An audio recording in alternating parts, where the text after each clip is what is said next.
Bonsoir et bienvenue à cette rencontre virtuelle avec Sascha Stanisic qui va présenter son livre Origine, Herkunft en allemand en conversation avec Raphaël Léris et sa traductrice Françoise Theuraille.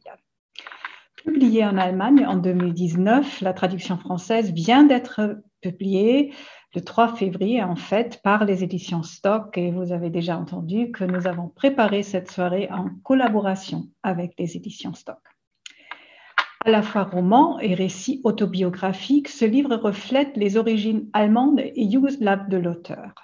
En même temps, Sascha Stanisic parle de la découverte de la langue allemande et de l'étonnement d'un narrateur sur ce que peut faire la littérature. En 2019, Herkunft, le 4e roman de Sascha Stanisic, a reçu le prix du livre allemand, le Deutsche Buchpreis, l'une des plus prestigieuses récompenses de littérature germanophone. Je vous souhaite déjà une excellente soirée et avec ceci, je passe la parole à Raphaël Léris. Merci beaucoup Barbara, bonsoir à tous. Alors après une si excellente introduction, je propose que nous entrions directement dans le sujet du livre, puisqu'on est là pour écouter Sascha Stanisic nous parler de ce très très très très beau roman, donc Origine. En fait, nous allons discuter avec Sascha, il va y avoir un petit temps de lecture et après, nous serons rejoints par Françoise Theuraille, voilà, pour discuter un peu de questions de traduction. Donc voilà, Sascha s'affiche. Bonsoir Sascha. Bonsoir. Je vous propose de commencer par la description que vous donnez de votre livre. Dans Origine même, vous écrivez qu'il s'agit d'un autoportrait avec ancêtre. Et c'est aussi le portrait de mon désarroi face à cet autoportrait. Est-ce que vous pourriez expliquer ce que vous entendez par là? Oui.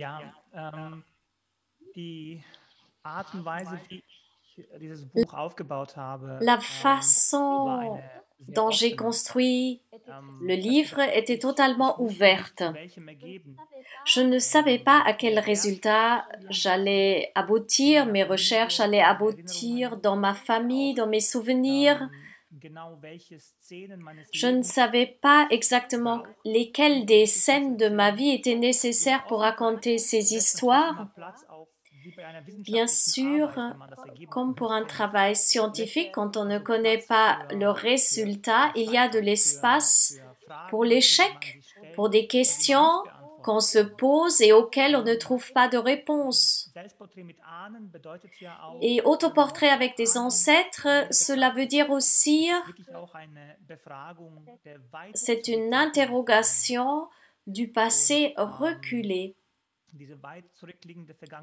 Et ce passé très reculé est quelque chose difficilement saisissable et je ne savais pas du tout ce qui allait m'attendre. Mon attente était de trouver une clarté sur cet homme qui est assis ce soir devant comment je suis arrivée ici, pourquoi j'écris ce livre, quels étaient les privilèges sur ma voie pour pouvoir écrire le livre et à beaucoup de ces questions, je n'ai pas de réponse satisfaisante. Et cette forme de description, malgré tout, cette écriture, malgré tout, contient aussi une certaine forme d'échec. Et dans la littérature, l'échec est quelque chose de très productif. On échoue, on raconte des histoires, on échoue en tant qu'auteur, mais les lecteurs et les lectrices gagnent quelque chose. Ou on échoue tous ensemble. C'est pourquoi ce mot de l'échec n'est pas si grave ou si négatif. C'est un état de ce travail qui n'est pas partout accompli et achevé comme je l'avais prévu. Alors, je reviens à cette idée des ancêtres qui est très importante dans le livre. Vous écrivez aussi « Le pays natal, je l'affirme, c'est précisément le sujet de mon écriture.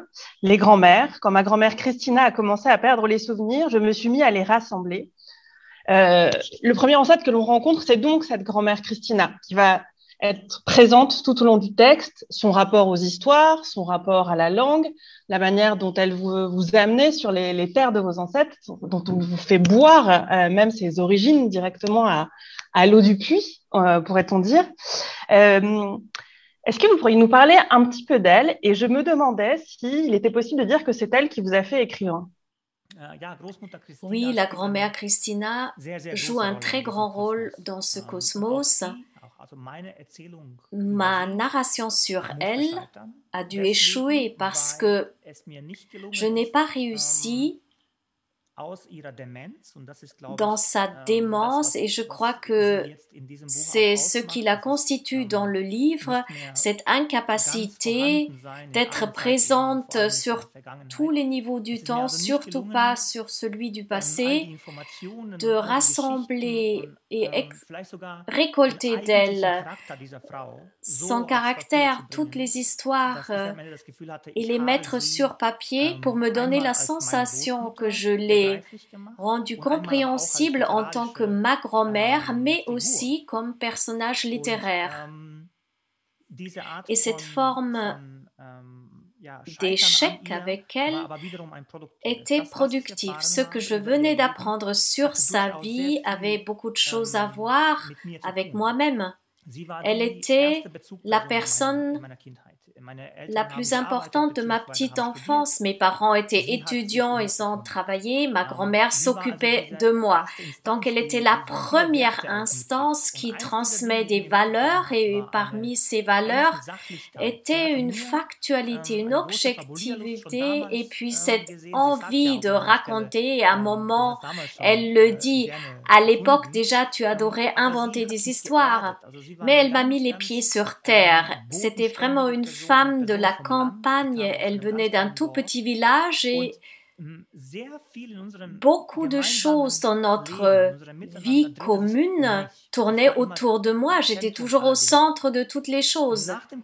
Après la guerre, elle est restée en Bosnie, et des années plus tard, j'ai dû m'avouer que je ne savais rien de cette femme qui, dans mes premières années, m'a élevée comme une mère. Je ne savais rien d'elle, et toutes les suppositions que je pouvais faire m'indiquaient qu'elle avait une vie extrêmement intéressante.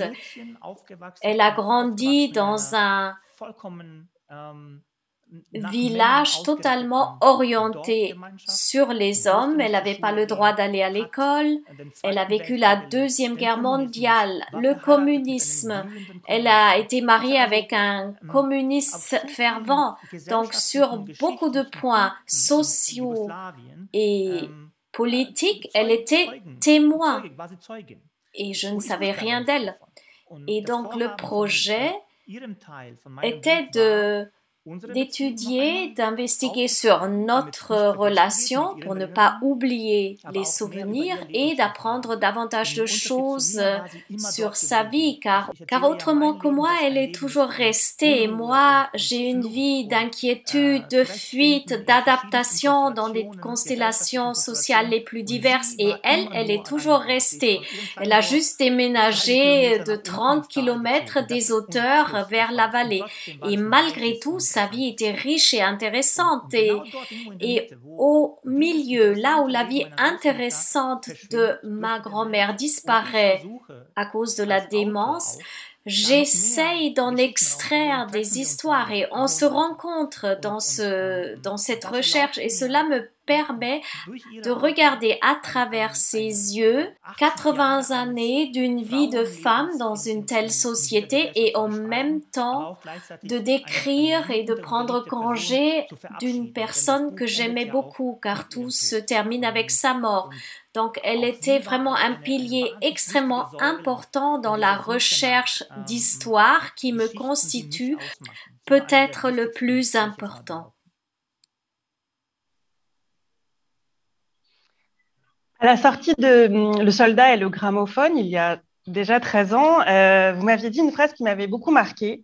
Vous m'aviez dit « J'écris pour avoir des réponses à des questions que je ne pouvais pas poser ». Est-ce que vous pourriez expliquer le sens de cette phrase, et est-ce que votre rapport à l'écriture a évolué, ou est-ce que c'est toujours de ça dont il s'agit? Vous écrivez d'ailleurs dans Origine Depuis Visegrad, nous ne parlons plus de Visegrad.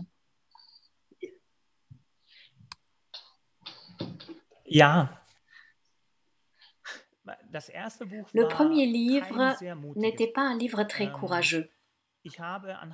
À l'aide de la fiction et des recherches sur d'autres vies concernées par la fuite et la guerre, j'ai essayé de raconter l'histoire d'un jeune garçon qui, comme moi, arrive en Allemagne et doit s'adapter.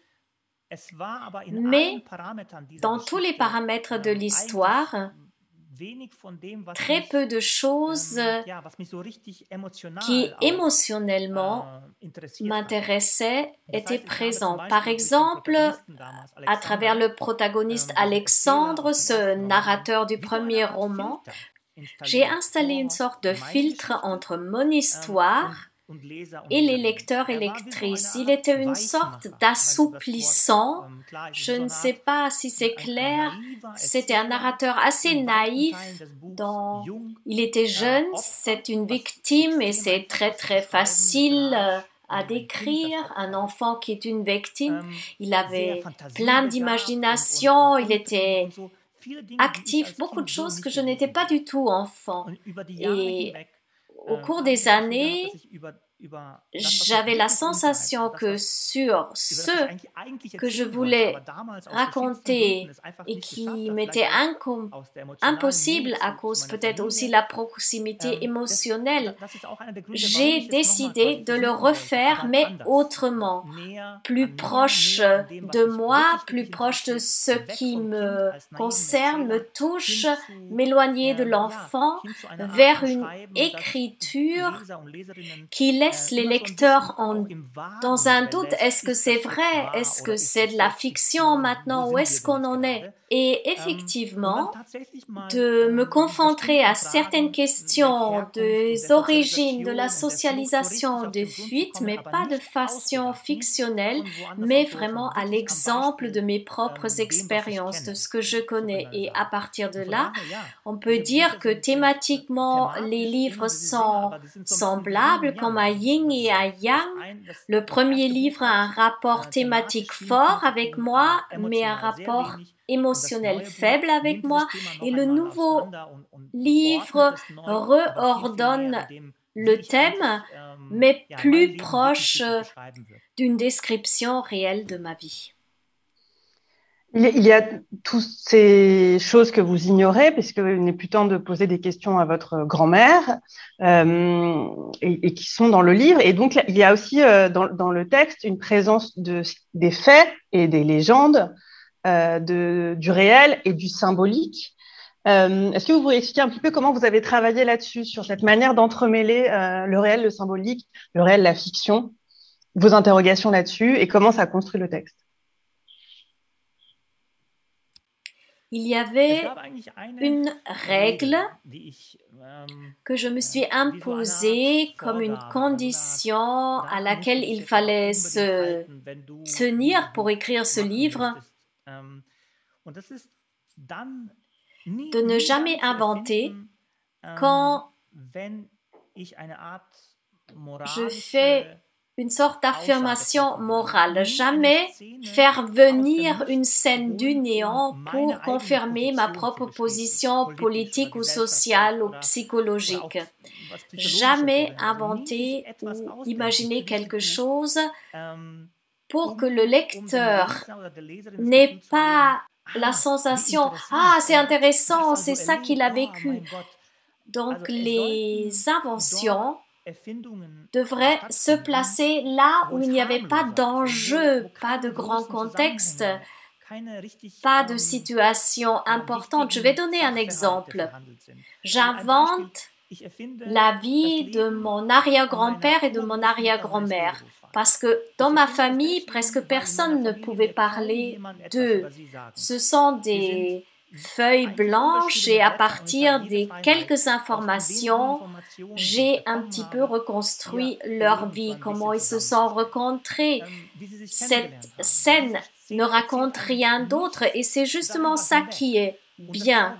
parce qu'il s'agit d'un épisode sympathique avec des mythes bosniaques, avec une fée des fleuves qui rencontre un flotteur, mais quand je parle de ma socialisation en Allemagne, de notre vie de migrants dans la société allemande, je n'aurais pas le droit d'inventer. Et c'était ça l'idée. Donc, je n'invente que quand l'invention n'affirme pas quelque chose. Alors, quand je veux affirmer quelque chose, il faut dire la vérité. Et cette façon, on peut vraiment regarder ça du début jusqu'à la fin du livre, et peut-être pour les lecteurs, c'est un jeu intéressant. Alors ici, il n'y a rien d'important, donc ce n'est pas une affirmation, alors ça c'est certainement inventé. Parfois, c'est un peu trompeur, on ne peut jamais être complètement sûr si on se trouve dans la fiction ou la réalité. Alors juste, on va passer après à la lecture d'un chapitre qui s'intitule Heimat, mais j'ai juste encore une petite question avant qu'on passe à cela, et puis après on sera rejoint donc par Françoise Toraille. Le livre est construit par chapitres courts, comme Heimat d'ailleurs, par fragments, comme l'était notamment le soldat et le gramophone, et vos précédents livres. Vous décrivez vous-même comme une personne fragmentée, votre famille comme ayant été fragmentée par la guerre. Est-ce que c'est de ça dont il s'agit, c'est de restituer cette vie éclatée, cette difficulté à réparer les morceaux? Par la structure du livre? Oui. La réponse intelligente, c'est oui, bien sûr. J'ai fait des petits chapitres pour que... Non, je suis content qu'on lit le livre ainsi, mais je ne peux pas travailler autrement. J'ai écrit 3 romans, 3 livres qui ont cette structure. Donc, une narration linéaire de A à Z, peut-être aussi de façon chronologique, ça m'ennuierait même lire de tels livres. J'en suis incapable et je ne veux pas l'imposer à quelqu'un d'autre. Donc, ces structures sont difficiles et exigeantes puisque on ne suit pas une chronologie. C'est vraiment exigeant. Mais ce n'est pas possible autrement, je ne pourrais jamais raconter autrement que comme ça. La seule chose qui est très importante pour moi, c'est la dramaturgie. Ces petits chapitres, ces petites unités ont bien sûr une sorte de forme concertante. Il y a une ouverture, et puis il y a l'acte principal et ensuite des répétitions comme dans une fugue, une reprise de motifs, et à la fin, nous avons un épilogue, une espèce de surprise, mais ce n'est pas un reflet de l'éclatement intérieur. J'aimerais bien pouvoir le dire comme ça, mais ça serait un mensonge. C'est une prédilection pour ce type de littérature qui ne s'intéresse pas aux conventions et raconte dans tous les sens. D'accord, très bien. Alors, pour en avoir un exemple, est-ce que vous voulez bien passer à la lecture du chapitre Heimat qui sera lu en français dans le canal français par Cornelia Kaiser? C'est un chapitre, comme vous venez de le dire, qui se passe à Heidelberg. J'y suis avec ma famille. On est arrivé en Allemagne et on est depuis quelques mois et on essaye de s'adapter. Et donc, il y a un voisinage très divers. Beaucoup de mes amis sont des réfugiés ou viennent d'autres coins du monde. Et ce chapitre doit un petit peu montrer ce qui pour nous, à l'époque, nous les migrants, les réfugiés, ce qui nous a aidés, ce qui était important pour nous. Comment sont nées ces histoires? Dans mes souvenirs, j'ai recherché quelque chose, un événement clé, une personne clé, et c'est le docteur Heimat, avec qui vous allez faire connaissance, qui pour moi à l'époque, j'étais angoissée, je venais d'arriver, il avait un grand rôle pour moi et la seule chose que j'ai changé, c'est le nom et quelques détails de la conversation, mais en tant que personne, comme une sorte de phare dans ce voisinage, il a existé, le docteur Heimat. Quand on me demande le sens du mot allemand Heimat, patrie, je parle du docteur Heimat, le père de mes premiers amalgames. J'ai fait la connaissance du docteur Heimat par une chaude journée de l'automne 1992 dans son jardin de Lemmersgrund. J'étais de l'autre côté de la rue, à hauteur du jardin, quand j'ai entendu quelqu'un m'appeler. J'ai entendu un bonjour. Un vieux monsieur, moustache et slip de bain speedo, en train d'arroser son gazon au jet, me disait bonjour. Faut-il s'interroger quand on est salué par des seniors en slip de bain? Je lui rendis son salut.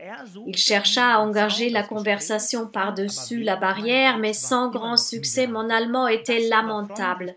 Son salut cordial par-dessus la rue, c'était déjà pas mal. Le docteur Heimat portait une moustache à la Clark Gable, un simple trait, style hélas presque disparu de nos jours.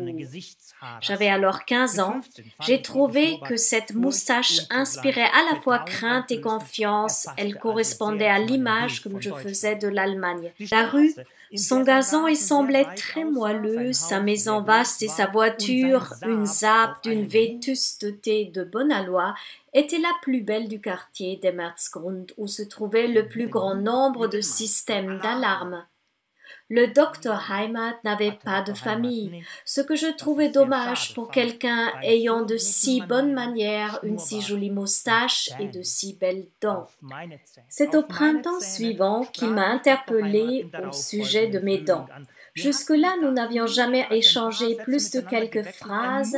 Il a dû déceler à travers mes joues, comme par une radio, l'apocalypse qui faisait rage dans ma bouche. Il m'a conseillé de passer à son cabinet. C'était possible quand je voudrais, mais son conseil était ne pas tarder. Je n'avais pas d'assurance maladie, le docteur Heimat s'en moquait. Il a traité toutes nos caries bosniaques, somaliennes, caries allemandes. Une patrie rêvée, une vraie Heimat, se soucie des caries et pas de la langue que la bouche parle plus ou moins bien. J'ai dû me rendre à plusieurs rendez-vous. Au 4e ou au 5e, depuis le fauteuil de dentiste, j'ai parlé un peu de moi, un peu de ma famille. Non pour satisfaire la curiosité du docteur Heimat, mais il était tellement gentil. À propos de maman qui s'éreintait dans sa teinturerie, j'ai bredouillé. J'ai dit qu'en tant que marxiste, elle était en quelque sorte une experte des questions d'exploitation de l'homme par l'homme et que maintenant, c'était elle qui était exploitée. Le docteur Heimat a souri, enfournant dans ma bouche un instrument d'allure repoussante et a proféré d'un ton sentencieux. Karl Marx avait vraisemblablement de mauvaises dents, mais ses idées étaient bonnes. Entreprenant de gratouiller dans ma bouche, il dit, comme s'adressant à lui-même, les travailleurs n'ont pas de patrie. Au bout d'un certain temps, je lui ai aussi parlé de mon grand-père Muhammad. Il me semblait que de nous tous, c'était lui qui se plaisait le moins en Allemagne, mais il était trop gentil, trop reconnaissant pour en convenir. Le docteur Heimat a voulu savoir si mon grand-père avait une occupation favorite. Si on me demande ce que pour moi signifie le mot Heimat, je parle de la cordialité avec laquelle un voisin m'a dit bonjour depuis l'autre côté de la rue. Je raconte que le docteur Heimat nous a invités, mon grand-père et moi, à pêcher dans le Neckar, qu'il nous avait acheté des permis de pêche, qu'il avait préparé des sandwichs et avait aussi bien du jus de fruits que de la bière, parce qu'on ne sait jamais. J'évoque les heures que nous avons passées côte à côte au bord du Neckar, un dentiste originaire de Silésie, un vieux mécanicien de la Yougoslavie et un écolier de 15 ans sans carie, et que tous trois, pendant quelques heures, nous n'avions peur de rien au monde. Merci beaucoup à tous les deux. Alors, bonsoir Françoise Thoraille. Bonsoir à tout le monde. Guten Abend, Sacha. Alors, on profite de vous avoir sous la main pour parler un petit peu de la langue même de Sacha pour les francophones. Quelles sont ses spécificités dans l'écriture Quelles sont les spécificités de l'écriture de Sacha? Alors, je vais moi aussi revenir au premier roman, puisque je traduis Sacha depuis son premier roman, pour dire qu'il y a une évolution qui m'a frappée, c'est que autant dans Le Soldat et le gramophone, constamment j'étais à me dire, voyons là, cette expression-là, est-ce que c'est un idiomatisme allemand dont je suis sûre, ou est-ce que c'est une expression qui vient de la langue maternelle? Et d'une certaine manière, j'ai eu l'impression, à travers Origine, Herkunft, que d'une certaine manière, et le temps passe et cela se comprend, d'une certaine manière, la langue maternelle, elle reste là un petit peu sous-jacente, mais elle s'éloigne beaucoup plus, discrètement, elle se fait discrète beaucoup plus que dans le premier roman. Voilà. Et alors, sinon, la langue de Sacha, elle est ce qui la rend à la fois très séduisante et pas forcément facile à traduire, c'est qu'elle est constamment, en tant que lecteur, on est interpellé, hein, et souvent, et j'ai volontairement gardé les adresses à un tu qui peut être lui-même, qui peut être moi en train de le lire, ou toute autre personne.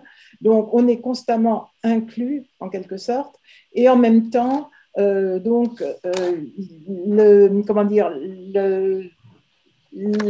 chemin entre une langue écrite et de l'oralité, mais qui reste très écrite, ça, c'était pas évident à rendre. Et ça se marquait en particulier dans ce roman par la manière dont je devais rendre les temps. C'est toujours un problème quand on traduit de l'allemand, mais là particulièrement. Quand est-ce que le passé simple se justifiait et se supportait, et quand est-ce qu'il fallait venir à quelque chose de beaucoup plus oral et plus proche. Ça, c'est un des aspects des questions que j'ai eu à me poser. Est-ce que vous échangez beaucoup avec Sacha en cours de traduction?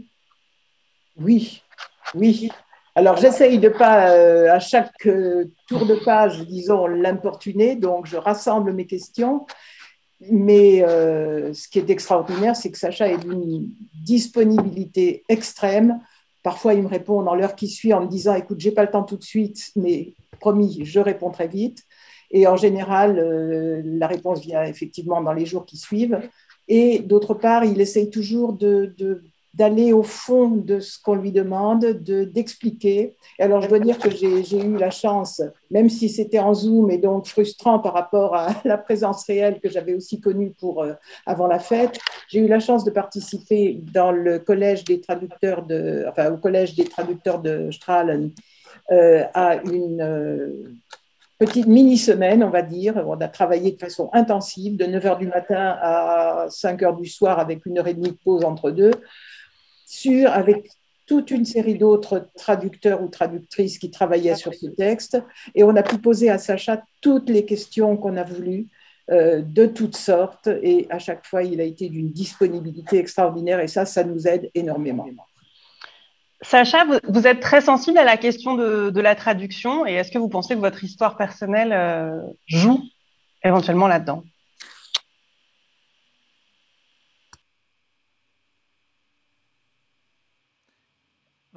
Je trouve extrêmement important que de telles histoires comme la mienne soit transporté en Europe. Je ne le dis parce que je pense que c'est une histoire superbement écrite ou que la qualité littéraire réclame sa diffusion mondiale.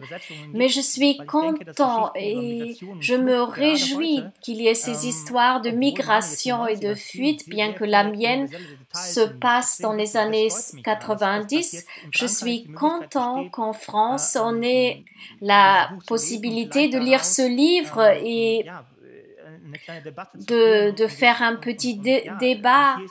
Regarde, c'est une vie des années 90. Qu'est-ce qui a changé jusqu'à aujourd'hui? Comment on traite aujourd'hui chez nous, en France, en Allemagne, en Espagne, les réfugiés? Je crois qu'il n'y a aucun auteur qui dirait « je m'en fous des traductions ». Bien sûr, on est flatté qu'il y a cet intérêt de l'extérieur.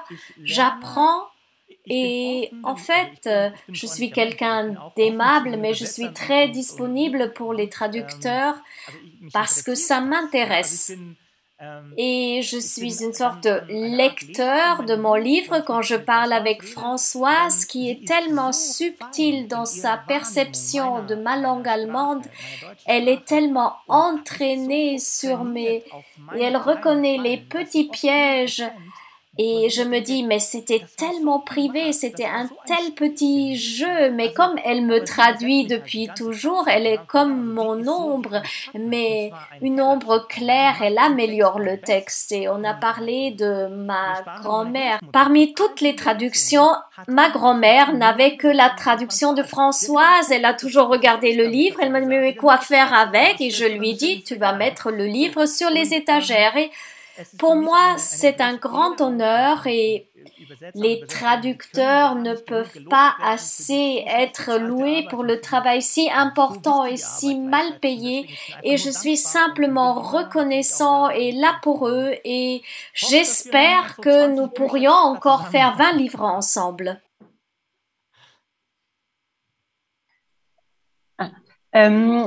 François, j'avais une question sur le titre qui est donc Herkunft au singulier en allemand et origine au pluriel en français qui correspond vraiment très largement au propos de Sacha. Est-ce que vous pouvez expliquer comment s'est prise la décision? Alors, effectivement, là, les titres souvent me posent un problème. C'était vrai, par exemple, pour le recueil de nouvelles qui a précédé, qui a été édité précédemment. Et là aussi, Herkunft au singulier. Alors, j'en ai discuté avec Sacha et moi. Ma première idée, c'est toujours, on pourrait peut-être dire ça autrement. Mais Sacha tenait beaucoup à ce qu'on garde l'idée de origine. Simplement, bon, et là, c'est un peu de la discussion, c'est de l'échange, c'est de la négociation, le cas échéant. Mais origine au singulier, en français, je trouve que ça ne rendait pas compte de ce qui était dit dans le roman. Voilà. Et donc, c'est vraiment un échange. Ça a été pareil, par exemple, pour le premier roman. En allemand, si j'avais traduit mot à mot, c'était « Comment le soldat répare le gramophone ?» Ça ne donnait rien, ça ne marchait pas. Et donc, là aussi, on est arrivé à quelque chose qui fonctionnait mieux en français, mais qui restait fidèle au livre. Sacha, vous voudriez ajouter quelque chose là-dessus, sur cette question du pluriel de vos origines? Oui, très volontiers. C'est une question qui nous fait revenir au contenu. Je suis même très heureux de ce pluriel qui n'existe pas ainsi en allemand, qui serait très artificiel.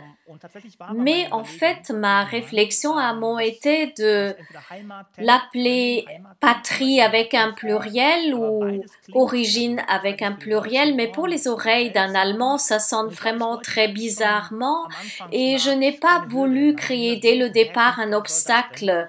Les origines en allemand, bizarre.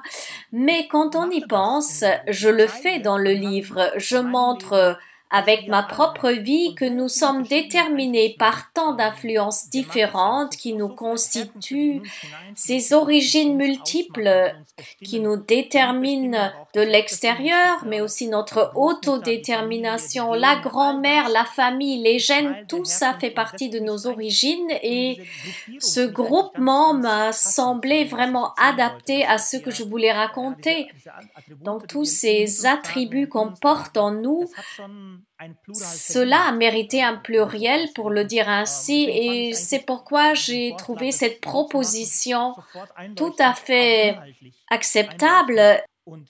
Et comme Françoise me disait qu'en français ça sonnait beaucoup mieux, ce pluriel, c'était doublement gagné, ce changement de titre.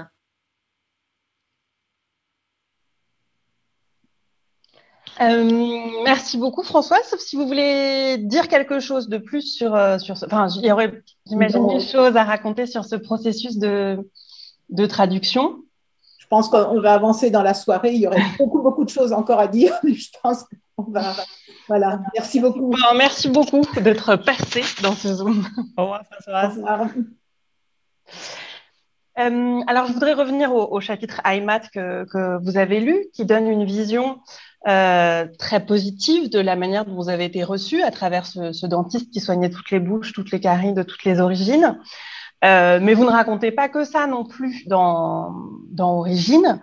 Vous parlez des clichés sur ce que vous appelez les Yugos, ou ceux qui sont appelés comme tels. Vous résumez cette question des clichés en disant, bien sûr, ces Slaves avec leur guerre et leur manière. Vous parlez du cliché des voleurs. Voilà, c'est important aussi, j'imagine, de faire part de cette expérience de migrants confrontés à des préjugés et essayant de s'intégrer.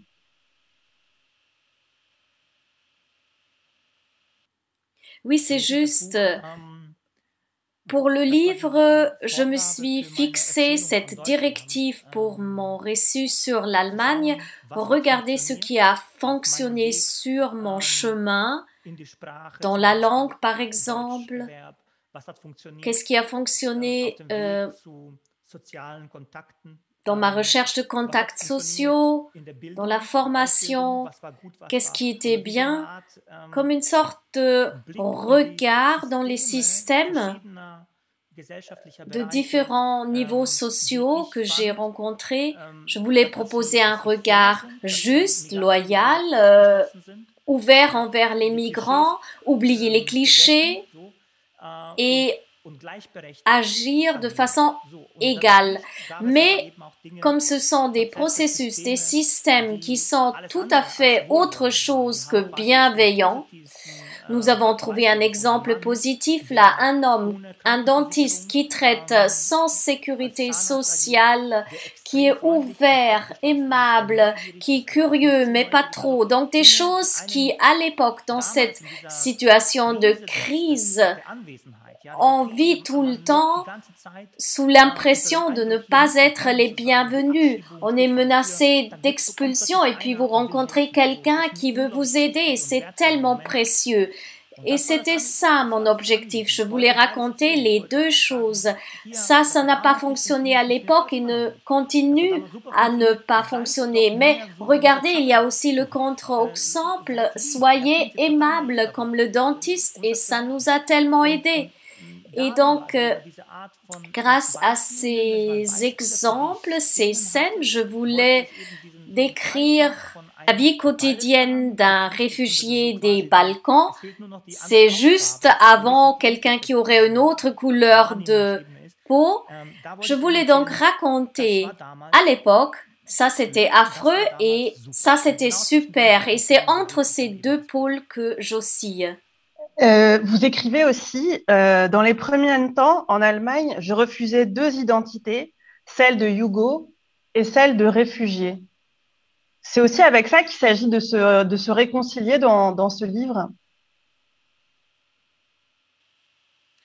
Il faut imaginer que quand on arrive ici, des Balkans, quand on est un réfugié, la réaction de votre vis-à-vis, un policier, quelqu'un de l'administration des migrants ou à l'école, ces réactions sont souvent marquées par des préjugés. Et en tant qu'ado, j'avais 14 ans, à côté de tous les stress émotionnels de l'âge, on ne veut pas avoir en plus le stress de l'identité. C'est terrible.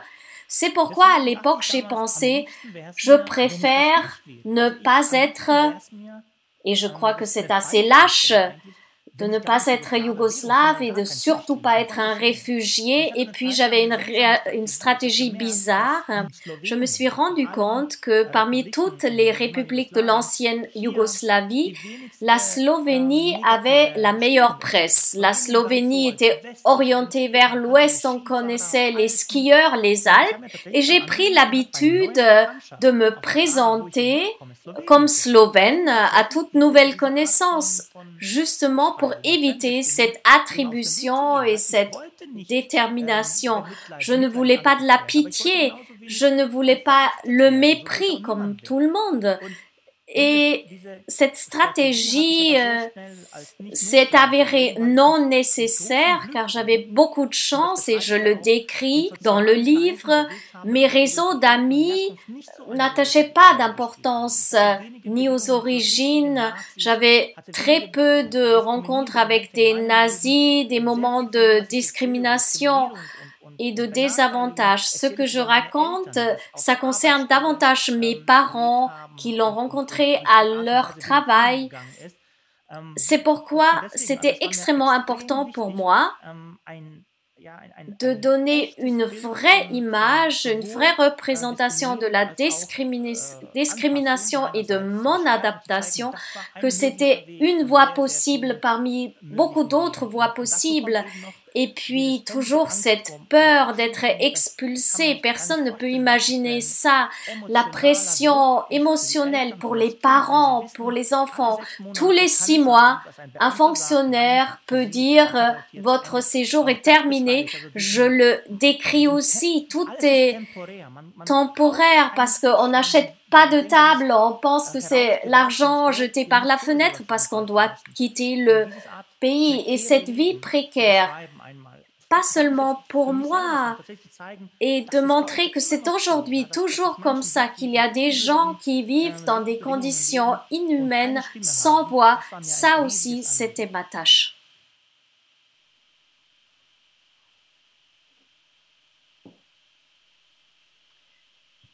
La fin du livre est construite comme un livre dont vous êtes le héros, c'est-à-dire qu'à chaque fin de chapitre, c'est une soixantaine de pages, je crois, à chaque fin de chapitre, on doit décider si on va où on saute. Il ne s'agit justement pas de lecture chronologique, comme vous le disiez, qui est une des choses que vous aimez dans la littérature. Est-ce que vous pouvez expliquer cette envie? Est-ce que c'est aussi pour qu'il n'y ait pas de fin à votre livre, pas vraiment de fin?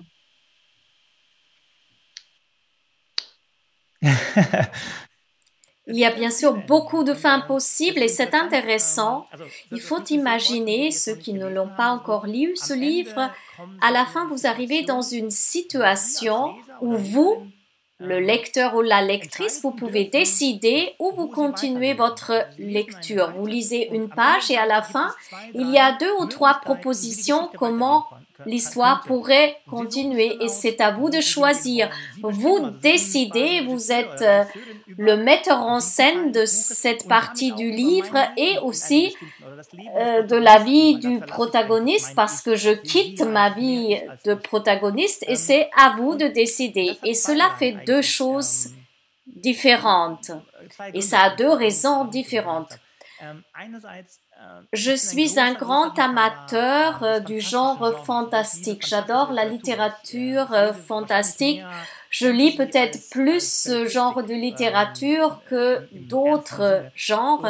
Et déjà enfant, j'étais comme ça. Tolkien était le début et j'adore ces mondes fantastiques. Et j'ai donc cherché une possibilité structurelle pour lier et introduire le magique, le fantastique qui serait en elle-même fermé, un petit monde en soi, comme c'est très très souvent le cas. Et puis une autre chose est arrivée, une chose que j'ai comprise, où j'ai pas échoué, j'ai compris que le hasard et la chance sur la voie à la fois de la vie et de l'écriture dans ma vie ont joué un rôle extrêmement important. Ma mère et moi, on rencontre un chauffeur de bus qui nous transporte sur une frontière. Il ne doit pas le faire, mais il le fait. Le docteur Heimat, un dentiste qui par hasard vit dans la même rue, est un super type. Cette manière que mon enfance s'est passée, le relais de ma jeunesse, toute ma vie, j'ai pensé que j'avais tenu en main ce symbole du communisme. Quand on y pense, ce sont des vérités banales. Et chez nous, c'était absolument existentiel. Toutes ces personnes qui nous ont aidés, qui ont fait plus que service minimaliste, l'homme de l'administration qui m'a montré une voie pour rester en Allemagne, sans lui, on ne serait pas ici. Le fait qu'à la lettre S, il y avait lui et pas un autre. Et j'ai pensé qu'il faut trouver une correspondance, une sorte de structure du hasard, et je crois que c'est la meilleure structure possible. Il n'y a pas plus de possibilités interactives que donner au lecteur la possibilité de choisir un cheminement à travers une biographie. C'est le hasard. Donc, c'est le hasard s'il y a une fin ou si quelqu'un revient au dernier carrefour et prend une autre décision. Et je crois que c'est bien. Et je pense que pour des lecteurs plus âgés, c'est un peu plus difficile car c'est un format de la littérature fantastique. Ils lisent une fin et disent, bon, c'est ça. Mais je suis très contente de l'avoir fait.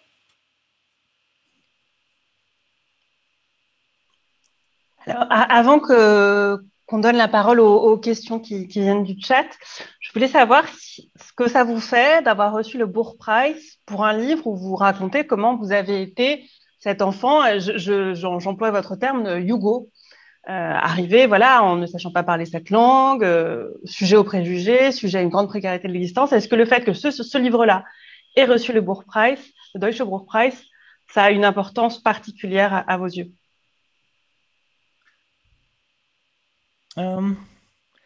J'ai un jour reçu un prix où le prix était 100 bouteilles de vin blanc et je crois que j'ai trouvé ça même préférable.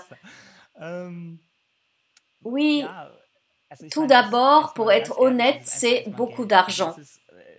Et vous savez comment vivent les écrivains. On ne sait pas vraiment, on peut pas vraiment bien vivre de ce qu'on fait. Et c'est une publicité pour le livre et rien d'autre. Et je ne sais pas, je ne lis pas thématiquement avec mon livre, ça ne me donne pas une satisfaction particulière, j'écris depuis trop longtemps. Je pense plutôt que les lecteurs et les critiques voient beaucoup plus le migrant en moi que moi-même. Parfois, on me demande des choses sur la langue parce que je n'ai pas appris l'allemand ou le jeu avec la langue aurait un rapport avec le fait que l'allemand est ma deuxième langue. Non, tout est de l'artisanat. Je suis là et je réfléchis sur un texte. Donc, ça ne signifie pas plus que pour un autre livre. Je suis extrêmement content de l'avoir fait. J'ai fait 2 livres, une sorte de parenthèse, une fois une fiction, une fois une autofiction. Et j'en ai terminé et je ne le referai plus. Maintenant, c'est fait et je me rends compte avec les nouveaux projets, j'ai écrit 2 livres pour enfants, je suis en train d'écrire une pièce de théâtre. Rien n'a le moindre rapport avec ces choses de l'identité qui m'ont vraiment préoccupée. Et je crois que le prix était une confirmation, comme une autorisation à la liberté de faire autre chose. Et je crois que c'est ça. C'est peut-être une petite signification, mais c'est simplement un prix important et c'est tout.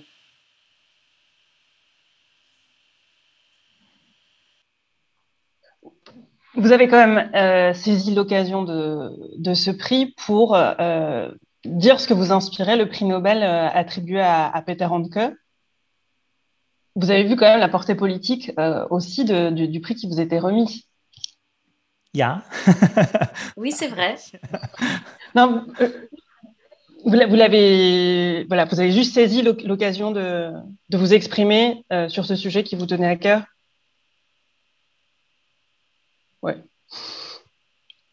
Oui, en fait, à ce moment-là, c'était clair pour moi. J'avais prévu d'écrire un texte, mais je voulais dire que c'est une décision qui concerne une œuvre dans laquelle des affirmations problématiques sont faites, des recherches ont été faites avec négligence, des idées idéologiques sont diffusées, pour ne pas en dire plus. Et à l'époque, il n'y avait pas de plateau plus grand, plus important, et je voulais être écoutée. Et donc, j'ai utilisé ce moment, au lieu d'écrire un texte, de parler à cet endroit pour dire que je ne suis pas d'accord que quelqu'un qui écrit de façon aussi idéologique et avec autant de propagande reçoit un tel prix, et c'était important de le lire à un endroit où les gens sont attentifs, car beaucoup de lecteurs ne connaissent pas cette partie de l'œuvre de Handke. Donc ces livres qui concernent la Yougoslavie, et dans presque tous ces livres, il y a des endroits qu'on ne peut pas expliquer autrement que par une tentative de changer la réalité. On les déclare comme des essais, mais ils changent des faits. Et pour moi, c'était important de dire, si vous lisez les textes de Handke sur la Yougoslavie, informez-vous, regardez les faits, parlez avec les historiens. Ne les lisez pas simplement comme ça, parce que tout n'est pas vrai. Donc, c'était un très bon endroit pour en parler. Après, il y avait beaucoup de discussions et des textes qui ont regardé de très près ce qu'il avait fait, et je crois que c'était vraiment important pour moi de le faire et le bon moment pour le faire.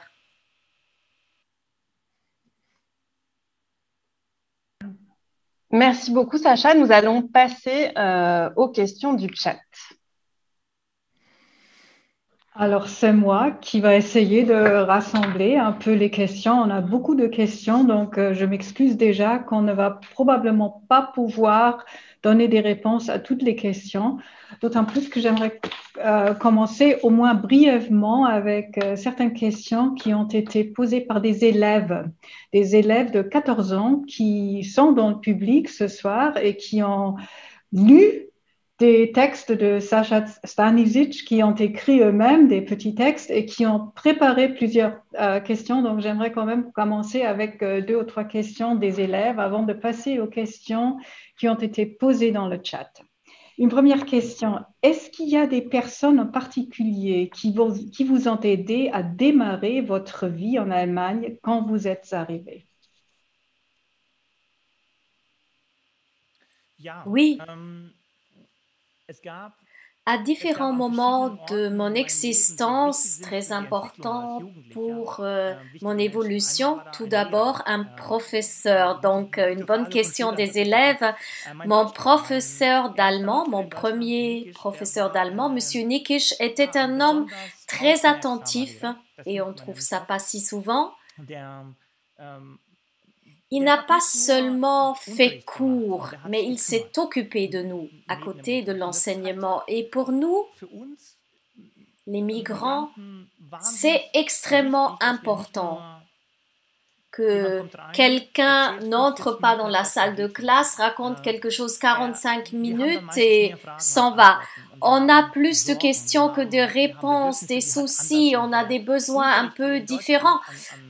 L'enseignement en Allemagne n'est pas vraiment conçu pour les classes de la diversité, surtout pas à l'époque. Et lui, c'était quelqu'un qui a arrêté après 30 minutes et il a dit « Maintenant, on va parler. Comment vous allez ?» C'était quelqu'un en qui on pouvait avoir confiance, des personnes qui voient plus en toi que des réfugiés, qui ont envie de faire valoir tes talents. J'avais une copine à l'école qui était incroyablement douée pour les maths, mais elle était tellement traumatisée par ce qu'elle avait vécu qu'en classe, elle n'a jamais dit le moindre mot. Et puis, elle est allée au tableau pendant les cours de maths et elle a résolu tous les problèmes. Et donc, il s'est même occupé d'elle. Il y avait des moments à l'école où les profs ont joué un rôle énorme et dans le voisinage en face de nous qui tout au début, juste après notre arrivée, on est arrivé avec 3 valises, il nous a informés sur les structures, comment trouver des meubles, comment acheter un ticket pour le bus. Il n'aurait pas dû le faire et la plupart ne le font pas. Donc il a sonné, il a demandé « Avez-vous besoin de quelque chose ?» Et on est resté en contact. Et tu apprécies ça pour toujours. Et je pourrais en continuer jusqu'à ce fonctionnaire qui n'a pas seulement dit expulser. Il a dit « Ah, vous voulez rester? On va regarder comment ça serait peut-être possible. » J'avais une chance énorme, je le sais, parce que je connais beaucoup d'histoires où les gens avaient moins de chance de rencontrer beaucoup de personnes qui m'ont aidé. C'est pourquoi aujourd'hui j'essaye et en fait j'aimerais bien être comme eux, ils étaient avec moi et c'est tellement simple, c'est tellement plus simple d'être aimable, gentil. Ça vous coûte beaucoup plus d'énergie de dire merde et d'être désagréable. Je ne sais pas. Ce sont eux qui m'ont fait l'homme que je suis aujourd'hui. Et aujourd'hui, avec mes livres et mon comportement, je veux leur donner un retour. Merci beaucoup. Une autre question des élèves concerne votre idée de devenir écrivain. Avez-vous rêvé dès l'enfance de devenir écrivain? Sinon, quand l'avez-vous décidé? Quelle est votre formation? Quelles sont les conditions de travail qui vous permettent d'être créatif? Il faut dire que j'avais 2 rêves. Ou bien d'être journaliste d'investigation, enquêter sur des crimes, sur la mafia, ils savent les flux de l'argent ou l'espionnage industriel. Donc, je voulais être un journaliste sous couverture dans une mine en Afrique, enquête sur les conditions du travail des enfants et écrire un grand texte. Je voulais être quelqu'un comme ça. Mais comme je suis beaucoup trop lâche pour ça, donc je suis devenue écrivain parce que je peux l'inventer. Mais peut-être quand j'avais 10 ou 11 ans, j'ai écrit mon premier roman, je l'ai sauvé dans l'agenda de mon père. Donc j'ai noté des romans à la main. À l'époque, je voulais créer des mondes dans ma tête et en fait, pour moi, la seule chose qui aurait pu arriver, c'était ne pas pouvoir en vivre et mourir de faim. Et comme ça, c'est pas passé. Aujourd'hui, j'ai des très bonnes conditions. Je suis invitée à Paris. Malheureusement, je peux pas y aller. Mais je travaille très peu à cause du virus et parce que j'ai un enfant en bas âge et j'essaye de faire marcher les deux ensemble, les projets et l'éducation. Donc, je travaille à la maison, je suis assez indépendant, je n'ai pas de chef. Et je réponds aux élèves, bon, le chef est celui qui est devant vous, donc je ne dois pas aller dans un bureau. C'est une vie que j'adore faire et je ne le recommande à personne. Non, je vous le recommande quand même. Ich kann es natürlich auch empfehlen. Je vais essayer de rassembler un certain nombre d'autres questions. On a eu plusieurs questions sur la langue, votre style. Et tout d'abord, la question, est-ce qu'il était toujours évident pour vous d'écrire en allemand?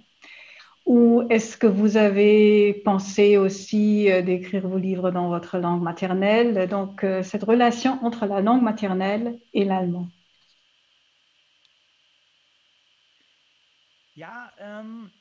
C'est une décision pragmatique d'écrire en allemand, pragmatique pour la raison que à l'époque où j'ai commencé le travail professionnel d'écrivain, c'était ma meilleure langue. C'était mieux en ce sens que c'était plus fluide, plus facile pour moi de formuler les idées.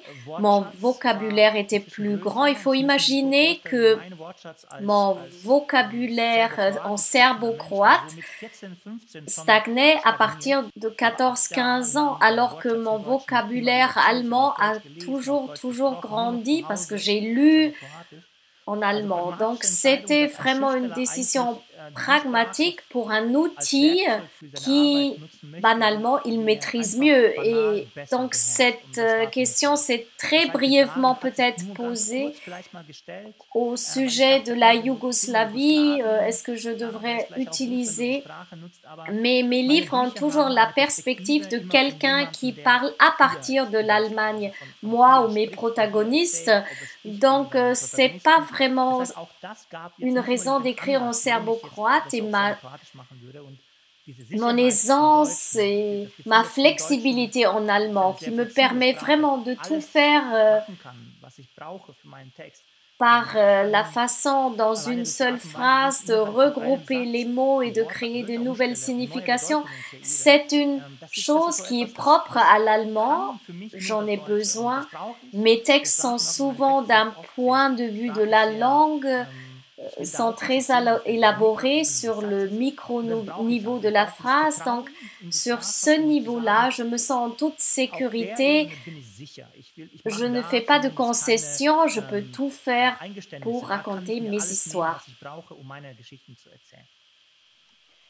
Et vous mentionnez déjà donc ce travail très conscient avec le langage, avec la syntaxe, avec le vocabulaire. Et en fait, il y avait une question concernant le style très beau, très particulier, comme l'un de nos visiteurs l'a dit. Combien de fois est-ce que vous rédigez vos textes et est-ce qu'il y a des éléments stylistiques, des éléments de style que vous aimez particulièrement ou que vous n'aimez pas du tout? Je réécris mes textes très souvent et je crois que tous les écrivains vous diront la même chose. Très peu d'écrivains publient la première version. Je travaille extrêmement souvent sur mes textes. Si on compare la première version à la dernière d'un roman, par exemple avec Avant la fête, au début j'avais 600 pages à la première version et on a imprimé 360 pages, donc presque la moitié a été supprimée. Et ça ne veut pas dire que j'enlève quelque chose. À chaque fois que j'enlève quelque chose, il faut relier ça au reste. J'adore cette partie du travail. Je suis très contente de le faire. J'ai la sensation que, en tant que lecteur, le moment le plus beau de la lecture d'un texte et quand j'oublie que je lis un texte, que dans ma tête, dans mon intériorité, l'auteur crée quelque chose qui me fait oublier que j'existe. Et en tant qu'auteur, je suis seulement dans ma langue et dans ma pensée. Je suis totalement présent. Je me dis, ce protagoniste doit avoir cette sonorité, cette phrase. Et Je ne l'ai pas souvent tout de suite, peut-être à la 5e tentative, mais là, je suis vraiment là à 100%. Et si seulement, moi, quand j'ai la sensation, quand je suis à chaque fois à 100% derrière chaque phrase, le lecteur le sera aussi. Mais c'est un travail de petits détails, de positionnement dont je jouis, je lutte pendant toute une année et je me dis, ah, qui va le lire, c'est stupide. Et puis, je me dis, ah, ce détail, cette pensée, ça, c'est très, très, très, très bien. Et c'est une autre forme de présence de l'auteur et c'est ça le moment où je me sens l'auteur. Donc, d'abord, avec une pelle, je mets sur le papier et ensuite, avec une pince à épiler, ah, de l'or, on le laisse. Parlons encore un peu sur la langue, dans un certain sens, c'est-à-dire sur les traductions. Vos livres ont été traduits en beaucoup de langues, je crois. Et Origine, en particulier, est-ce qu'il a été traduit en serbo-croate? Et si oui, est-ce que vous connaissez les réactions parmi les lecteurs serbo-croates sur ce livre? Oui, la traduction vient de paraître il y a 3 ou 4 semaines en Croatie. Les réactions étaient très positives. Donc, j'ai eu 3 grandes recensions. Ma mère regarde tous les jours sur Google qui a écrit quoi sur moi. Moi, j'attendrai encore un petit peu. Je vais les lire plus tard. Mon espoir est que beaucoup de gens vont lire le livre, mais c'est très très difficile le marché.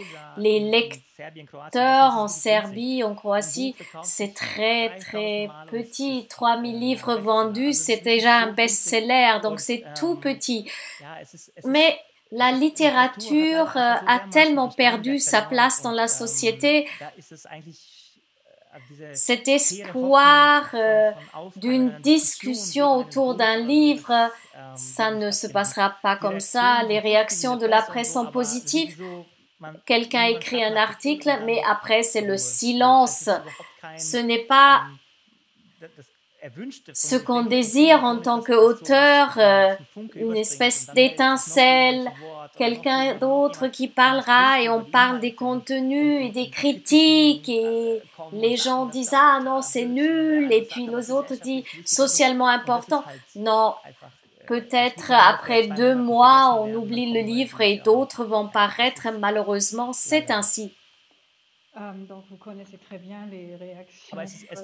Pardon, c'est bien pour ma famille qui peut enfin lire le livre, même ceux qui ne sont pas restés. Ma mère est venue chez nous le mois dernier avec mon père et c'est très étrange pour moi. Ils sont là, ils lisent leurs livres et je leur dis, mais on pouvait en parler. Donc, vous connaissez très bien les réactions donc, en Croatie, par exemple, mais il y a d'autres langues. Vos livres ont été traduits en beaucoup de langues, je crois. Aussi, si on prend les autres livres, est-ce que vous connaissez un peu les réactions dans d'autres pays? Est-ce que vous avez l'impression que les réactions sont différentes selon les pays? J'imagine que vous avez participé à beaucoup de rencontres littéraires. Ce qui est intéressant, c'est que c'est différent d'un livre à l'autre. Là où il y a des intérêts similaires d'un point de vue thématique, il se passe plus de choses que si on se dit « Ah oui, un autre livre sur les migrants ». Il y a des relations intéressantes. Mon livre « Avant la fête » se passe au Brandebourg, dans un tout petit village, et c'est un livre tellement allemand.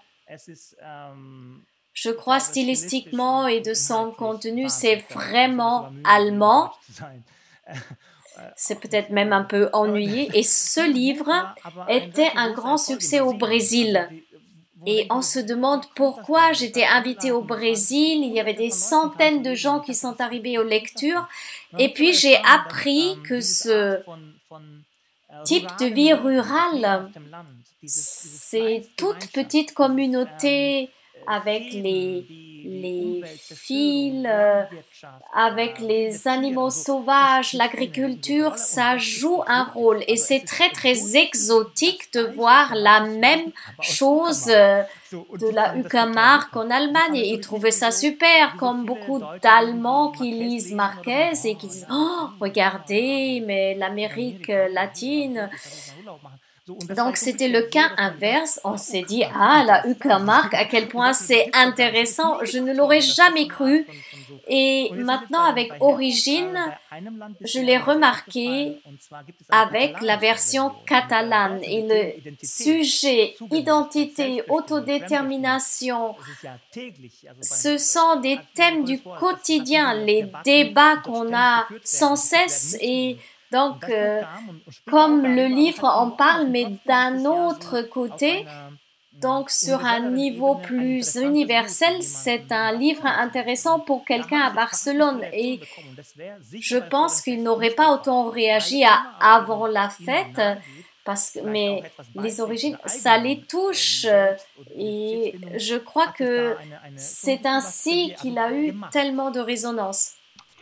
Je prends le mot d'identité comme point de départ pour une autre question concernant le mot ou les mots de Heimat et Herkunft.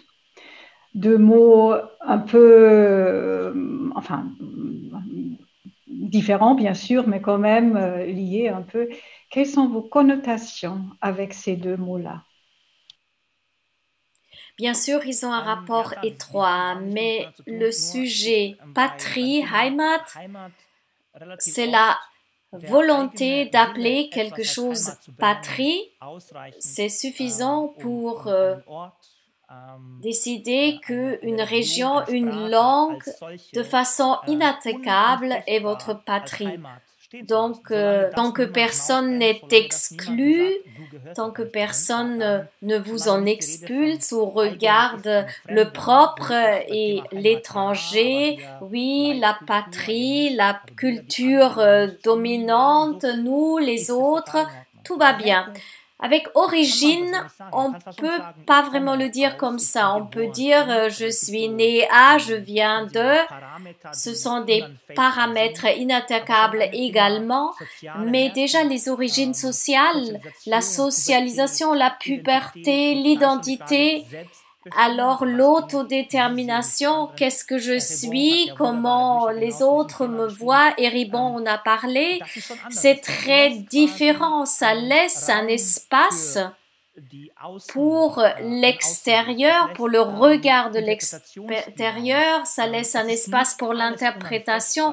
Tout n'est pas rigide et inattaquable, ça concerne aussi d'autres.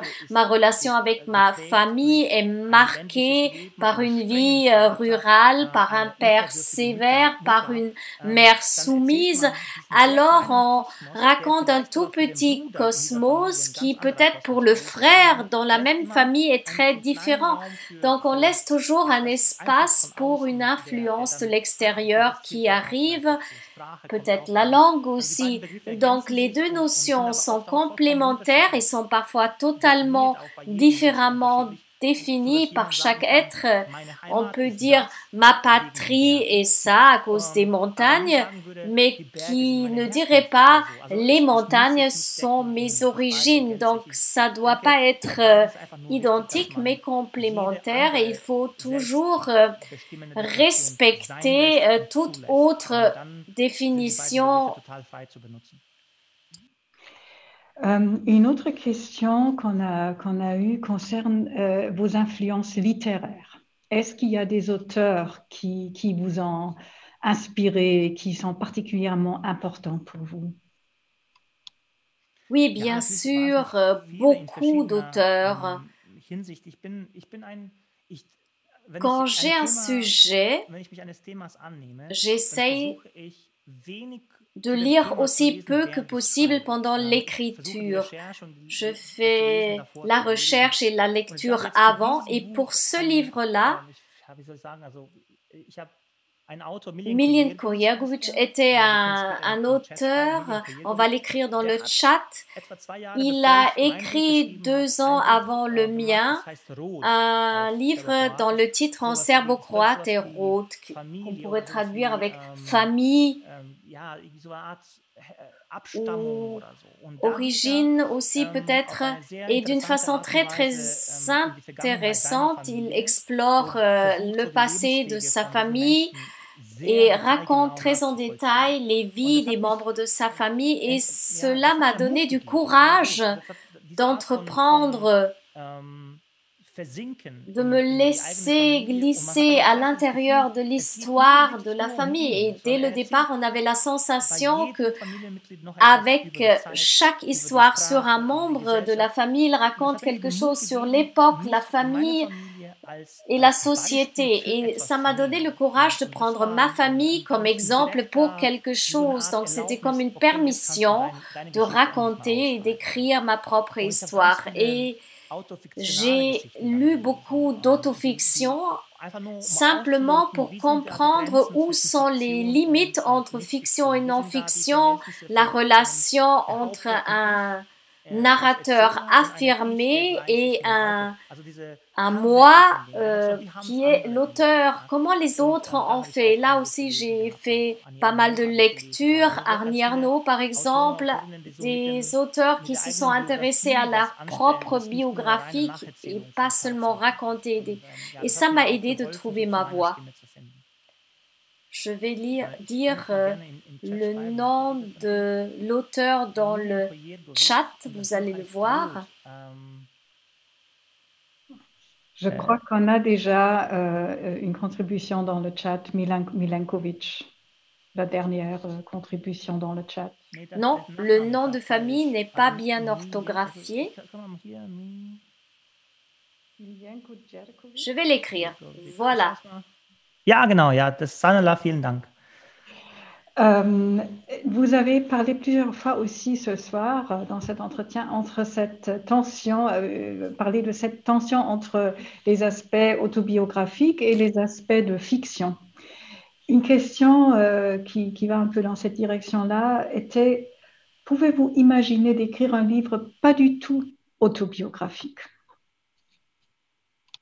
Ja, oui, bien sûr, je l'ai déjà fait. Absolument. Eigentlich war das bisher immer so ein... En fait, le premier est très fictionnel, le deuxième, avant la fête, c'est complètement en dehors de ma vie, le troisième, des récits, et je crois tous les récits jouent dans des voyages ou des mondes, et puis celui-là très privé. Oui, bien sûr. Il y a tellement de romans que j'ai commencé et qui, à la fin, cherchent leur fin, et tous ces livres sont très, très éloignés de moi. Ce sont des livres très construits, avec des mondes très construits. Un de ces livres se passe dans un gratte-ciel et on quitte jamais ce gratte-ciel. Toute l'action s'y passe. Personne ne quitte la maison. Donc ici à Hambourg, il y a un exemple. J'ai parlé avec des habitants, mais toutes les histoires que je raconte, et le gratte-ciel a aussi sa propre voix, c'est très très loin de moi, et bien sûr ça me donne une très très grande liberté, surtout après un si grand projet lié à la famille, de lâcher tout et de retourner au travail de l'auteur, à l'invention de la fiction. Oui, le prochain projet est non autobiographique. Et en fait, c'était la dernière question que j'aimerais poser, parce qu'on a eu cette question aussi dans le chat. Quel est donc le prochain projet? Quels sont vos projets futurs? Je peux vous en montrer un. Par hasard, c'est là. J'ai fait un livre pour les enfants, Hey Hey Hey Taxi, qui n'a pas encore paru. Ça va sortir le 3 mars. Et je l'ai fait avec mon fils. Ce sont les histoires que je lui ai racontées le soir. Et avec les années, donc les 3 dernières années, il est intervenu. D'abord, il a juste écouté. Ensuite, il a dit non, je veux qu'on change. Et en fait, parfois, je l'ai appelé au milieu de l'histoire et j'ai dit, bon, et tout fonctionne de la même façon. On monte dans un taxi et on fait des voyages, on rencontre des dragons, des sorcières. Il y a un homme qui fait broum broum parce qu'il n'y a pas de moteur. Donc, ce sont des histoires pour les enfants entre 4 et 6 ans. Donc, j'ai fait ça pendant le confinement et après, je ferai un autre livre pour enfants. Je pense que l'année dernière, j'ai passé beaucoup de temps avec mon fils et je crois que ça se reflète un petit peu, oui, cette vie commune, ces existences familiales. J'ai réfléchi comment lui, il voit le monde et comment nous, père et fils, nous regardons le monde et je crois que c'est entré dans ces 2 projets à venir et peut-être un nouveau roman l'année prochaine. Je pense que c'est une très belle perspective et un bon mot pour la fin. Donc, on s'approche à 20h30, donc la fin de cette soirée littéraire. J'aimerais vous remercier beaucoup, beaucoup pour tous vos commentaires très, très vivants, très stimulants, très inspirants. Et j'aimerais également remercier les autres intervenantes, Raphaël Léris et Françoise Toraille. Un merci aussi aux éditions Stock, un merci à notre public. Et avec ceci, au revoir. Vielen Dank. Merci pour l'invitation. Merci Raphaël. Et merci beaucoup et à bientôt. Merci à vous.